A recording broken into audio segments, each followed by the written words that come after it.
بسم اللہ الرحمن الرحیم، welcome back to my YouTube channel. امید ہے آپ سب خیریت سے ہوں گے۔ تمام اہل مسلم کو میری طرف سے عید مبارک۔ اب ہم اس آیت کی طرف آتے ہیں۔ بسم اللہ الرحمن الرحیم۔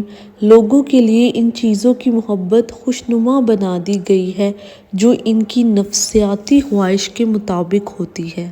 اللہ تعالیٰ نے ہماری خواہشوں میں ہماری خوشی رکھ دی ہے۔ ہم جب تک وہ کام نہیں ہوتا جس میں ہماری خواہش شامل ہو، جو ہم چاہتے ہیں، تب تک ہم خوش نہیں ہوتے، اور اگر وہ کام ہو جائے تو ہم بہت خوش ہو جاتے ہیں کہ یہ میں چاہتا تھا ایسا ہو گیا۔ اور جو چیز ہماری خواہش کے مطابق نہیں ہوتی نا، وہ ہمیں اداس کر دیتی ہے۔ اب اللہ تعالیٰ نے یہ چیز ہماری نیچر میں رکھ دی ہے تاکہ وہ ہمیں آزما سکے، ہمیں ٹیسٹ کر سکے کہ کون بندہ اپنی خواہش کے آگے مجھے ترجیح دیتا ہے۔ مثال کے طور پہ آپ گھر میں اے سی میں بیٹھے ہوئے ہیں اور باہر فل گرمی ہے، اور آپ نے مسجد نماز پڑھنے جانا ہے، اللہ کا حکم ماننا ہے۔ آپ وہاں اے سی سے اٹھ کے جائیں گے نماز پڑھنے باہر گرمی میں، تو اس کا مطلب آپ کی خواہش تھی کہ آپ اندر اے سی میں بیٹھے، لیکن آپ اللہ کے حکم کو ترجیح دیتے ہوئے باہر مسجد میں نماز پڑھنے گئے ہیں۔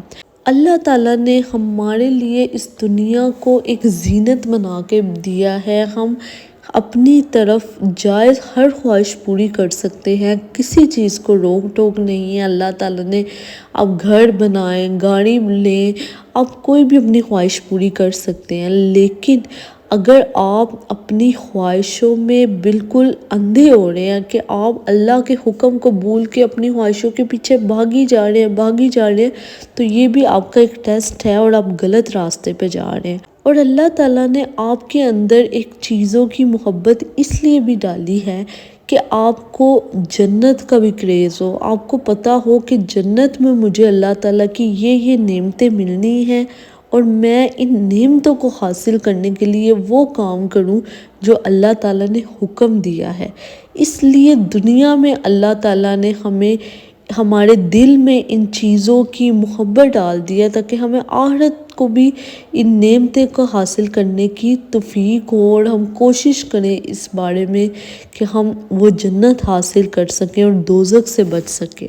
اب آپ یہ سوچیں کہ جو نعمتیں اللہ نے آپ کو دی ہیں، اس پہ ہمیشہ اللہ کا حکم ہی ترجیح آپ نے کرنا ہے۔ آپ نے ہمیشہ اس ٹیسٹ میں پاس ہونا ہے کہ اللہ تعالیٰ آپ کو آزمائے گا، کہیں آپ کی پسندیدہ چیز چھوٹ رہی ہوگی، اور کہیں آپ کو دین کے لیے کھڑا ہونا پڑے گا، آپ کو کبھی دین کو فالو کرنا پڑے گا، اور کوئی آپ کی ایسی خواہش ہوگی جو اللہ کے حکم کے خلاف ہوگی، لیکن آپ نے اس خواہش کے پیچھے نہیں بھاگنا، آپ نے اللہ کے حکم کو ترجیح دینی ہے۔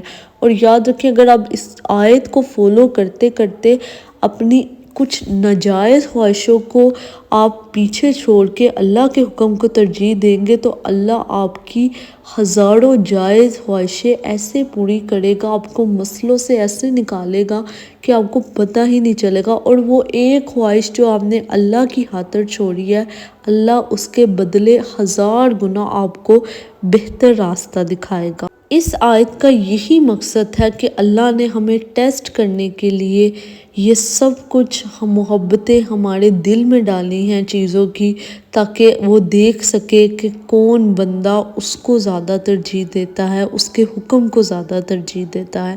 بہت سی خواہشیں ایسی زندگی میں آئیں گی جو آپ کے لیے آزمائش بن کے آئیں گی، جو آپ کی خواہش ہوگی لیکن وہ پوری نہیں ہو سکیں گی، تو وہ اللہ آپ کو آزما رہا ہے۔ اللہ دیکھنا چاہتا ہے کہ آپ اس کو کتنا یاد رکھتے ہیں، اور اگر وہ آپ کی خواہش جائز بھی ہوگی تو اللہ آپ کی کسی نہ کسی موقع پہ آپ کے لیے بہتر کر کے وہ خواہش آپ کے لیے پوری کر دے گا۔